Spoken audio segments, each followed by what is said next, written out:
नमस्कार, स्वागत है आपका। आप देख रहे हैं द न्यूज और मैं रानी गुप्ता आपके साथ। इस वक्त की बड़ी खबर सामने आ रही है राजस्थान विधानसभा चुनावों को लेकर के।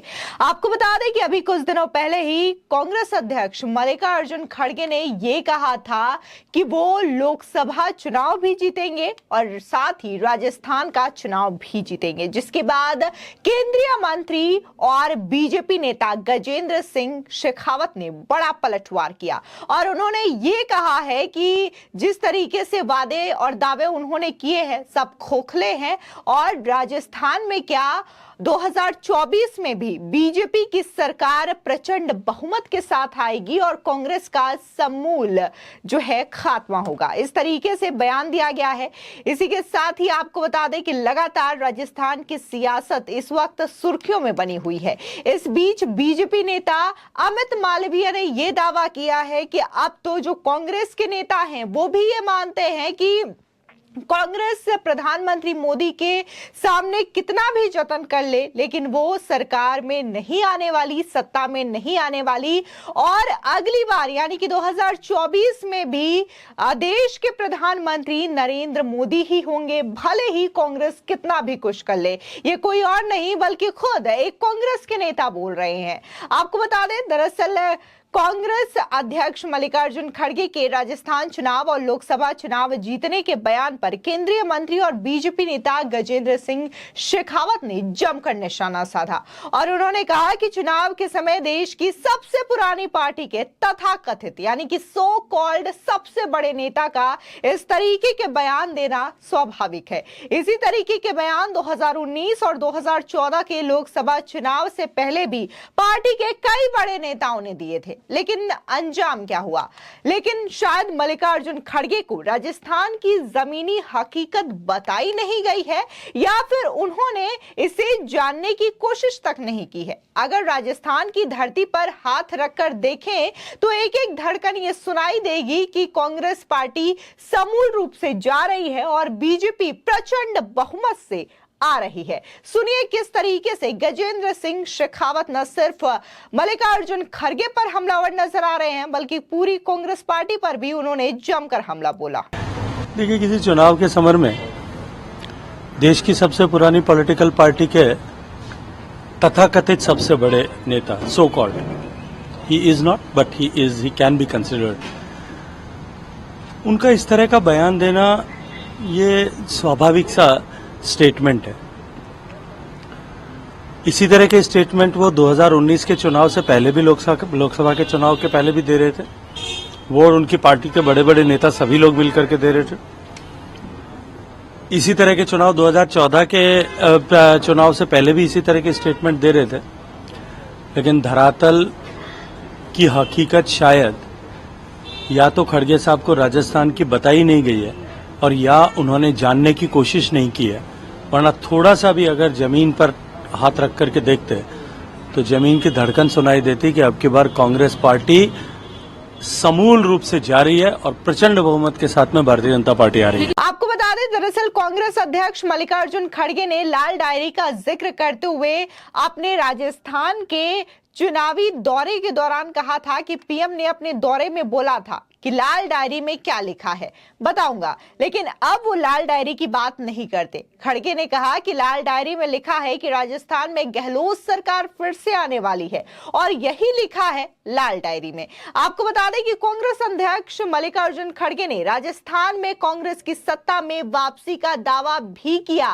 साथ ही उन्होंने ये तक कह दिया कि अगर राजस्थान में उनकी सरकार बनी तो 2024 में केंद्र में भी कांग्रेस की सरकार बनेगी। आपको बता दें, साथ ही मल्लिकार्जुन खड़गे ने इस दौरान कहा कि पीएम प्रचार के लिए दौड़ते रहते हैं, गहलोत ऐसा नहीं करते कि आए बोले और चल दिए। तो इस तरीके से मल्लिकार्जुन खड़गे ने यह बयान दिया था अपने राजस्थान चुनावी दौरे के दौरान। लेकिन यहां पर गजेंद्र सिंह शेखावत ने बकायदा ये सीधे कह दिया है कि ऐसी बयानबाजी जो है कांग्रेस के कई नेता 2024 के चुनाव को तो छोड़िए, 2019 के चुनावों में में भी करते आए, 2014 के चुनाव में भी उन्होंने किया था, लेकिन इसका अंजाम क्या हुआ?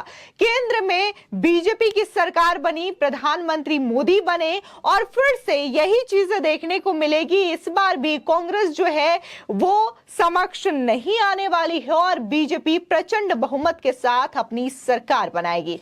आपको बता दें, वहीं दूसरी ओर बीजेपी नेता और बीजेपी के आईटी हेड अमित मालवीय ने एक वीडियो शेयर किया है, जिसमें कांग्रेस नेता बकायदा ये कहते हुए नजर आ रहे हैं कि हमारी पार्टी कितनी भी कोशिशें कर ले, लेकिन केंद्र में तो मोदी सरकार ही आनी है। आपको बता दें, दरअसल इस वीडियो में साफ देखा जा सकता है कि कैसे एक जर्नलिस्ट जो है वो कांग्रेस के एक नेता से सवाल पूछते हैं, जिसके बाद वो कांग्रेस नेता बकायदा ये कहते हैं कि यहां पर भले ही हमारी पार्टी कितना भी प्रयास कर ले, कितना भी काम कर ले, केंद्र में मोदी आएगी, क्योंकि मोदी सरकार ने जो काम किया है उसमें क्वालिटी है, उसमें बात है, तभी तो जनता भी ये कहती है कि मोदी सरकार को ही आना चाहिए और इसे रोका नहीं जा सकता और अगली बार भी केंद्र में प्रधानमंत्री नरेंद्र मोदी की ही सरकार बनेगी। तो इसी वीडियो को अमित मालवीय ने शेयर किया है और बकायदा उन्होंने ये कैप्शन में लिखा है कि अब तो कांग्रेस के भी नेता मानते हैं कि केंद्र में बीजेपी की ही सरकार बनेगी।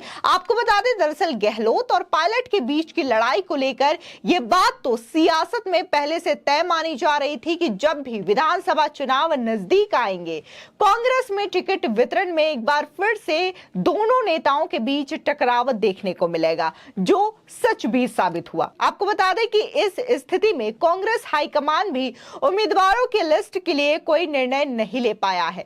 दोनों नेता अपने अपने समर्थकों को अधिक से अधिक टिकट दिलाने की जुगत में लगे हुए हैं। ऐसे में हाईकमान असमंजस की स्थिति में है, आखिर करें तो क्या करें? इसको लेकर के एबीपी सी वोटर्स ने 14 से 15 अक्टूबर तक करीब 2649 लोगों के बीच सर्वे कराया। इसमें लोगों से गहलोत और पायलट के बीच की लड़ाई से कांग्रेस में होने वाले नुकसान को लेकर के राय मांगी गई।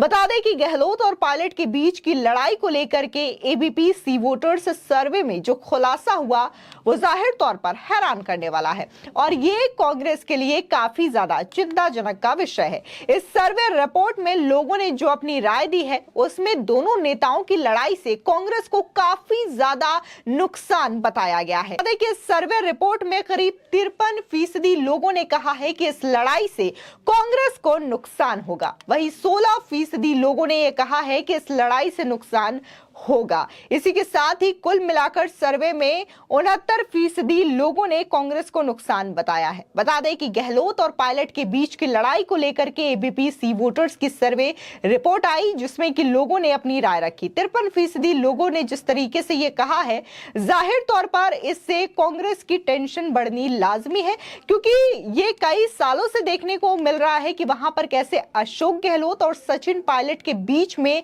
जो तल्खी है उसकी वजह से कांग्रेस पार्टी को काफी ज्यादा नुकसान राजस्थान के इस विधानसभा चुनावों में भुगतना पड़ सकता है। वही ओपिनियन पोल की माने तो ओपिनियन पोल को लेकर के भी ये बातें कही जा रही हैं कि कैसे जो राजस्थान में बीजेपी है वो काफी ज्यादा मजबूत नजर आ रही है और ओपिनियन पोल्स का जो सर्वे है उसमें भी बकायदा ये कहा जा रहा है कि राजस्थान विधानसभा चुनावों में टक्कर तो हालांकि बीजेपी और कांग्रेस के बीच में कांटे की है, लेकिन यहां पर जीत जो है वो बीजेपी पार्टी की बताई जा रही है।